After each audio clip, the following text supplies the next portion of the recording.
Me da mucho gusto recibir vía Skype a nuestro amigo, a nuestro colega, a nuestro compañero, amigo de la casa, miembro de esta familia sin censura, al autor del Licenciado, que por cierto debería de preguntar yo si en esos libros que estaban atrás de Margarita Zavala en su discurso pedorro estaba el Licenciado, o estaba Felipe el Oscuro, o estaba García Luna, el Señor de la Muerte. Digo, nada más una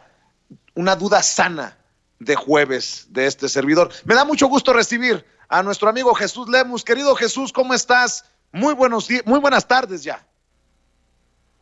Buenas tardes, mi querido Vicente. Siempre un gusto y un placer estar aquí en este espacio libre como el viento. Me da mucho gusto escucharte y poder participar. Y bueno, con esta gran noticia que tenemos hoy todos los mexicanos de que el Tribunal Electoral del Poder Judicial de la Federación pues ha decidido no darle ese espacio, ese fuero que buscaba el expresidente Felipe Calderón con su partido México Libre, que sin duda alguna en unos días podría ser México Libre bajo caución, porque Felipe Calderón cada vez más huele a prisión, mi querido Vicente. Un gusto saludarte siempre. Déjame insistir, déjame quedarme con este tema. ¿De qué magnitud ves esta decisión? Por todo lo que tú has investigado y otros colegas periodistas independientes, ¿de qué nivel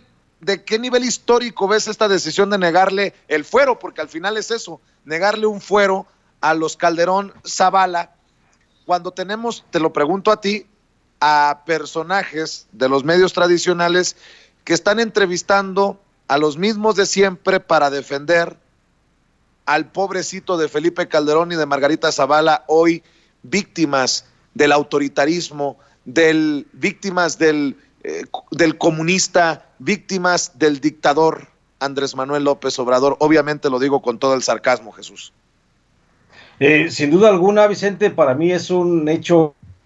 meramente histórico, o sea, es un hito histórico esto que estamos viviendo, que estamos viendo, y es de una magnitud que a lo mejor todavía en este momento no la alcanzamos a ver, porque necesitamos tomar poquita distancia de la historia para poder juzgar los hechos, pero sin duda alguna esto es una marca que quedará en la historia de México, del México contemporáneo, como un verdadero acto de justicia y de transformación en el país, porque aparte de lo que significa no darle ese fuero, esa trinchera política a Felipe Calderón para que se defienda o en su momento se dijera un perseguido político en el país, pues es también una especie de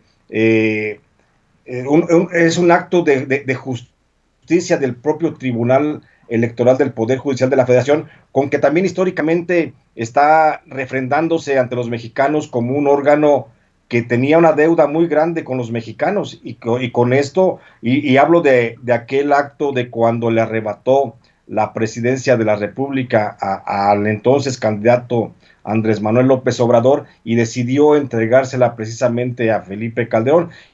Y con esto creo que rezarse un poco aquella afrenta que le hizo a los mexicanos, y por eso yo la veo también de esa dimensión, la veo como este acto, como un hecho histórico sin precedente, que te digo, lo vamos a dimensionar un poquito más a lo largo de los años,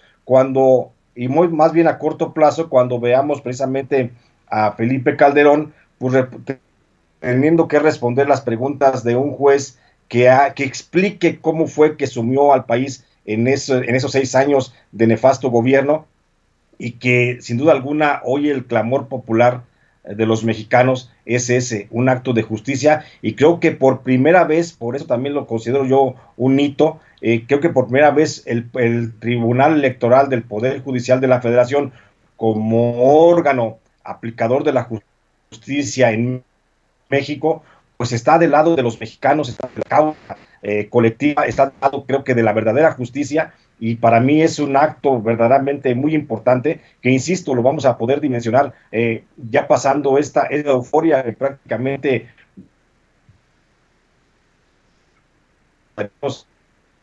se le plazas para recordar que en México la justicia se comienza pues a asomar la transformación que vivimos. Mi querido Jesús, pero si bien es cierto, hay que